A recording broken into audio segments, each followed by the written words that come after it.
Nabila Huda berlakon dalam cerita ni, oish. Dia memang betul-betul bagi cliffhanger. Wow.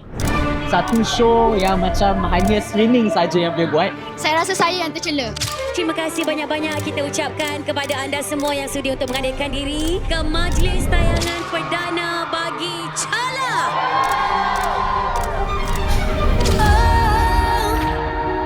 Ku berdiri meski terluka.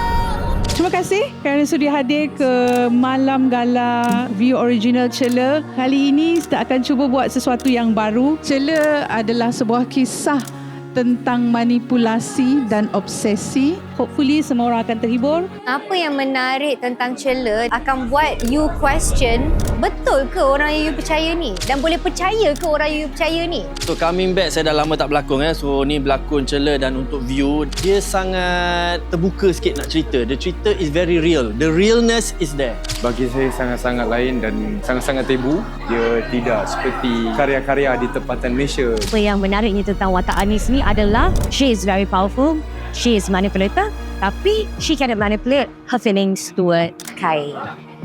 Itu dah, I bagi sikit je.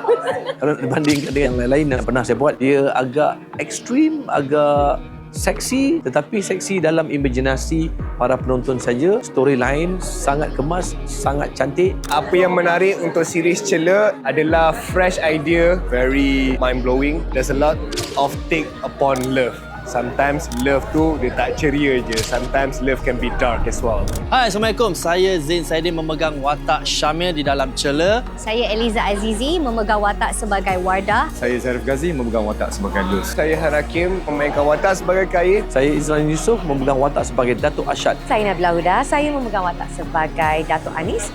Jom kita saksikan Cela Hanya di Tip.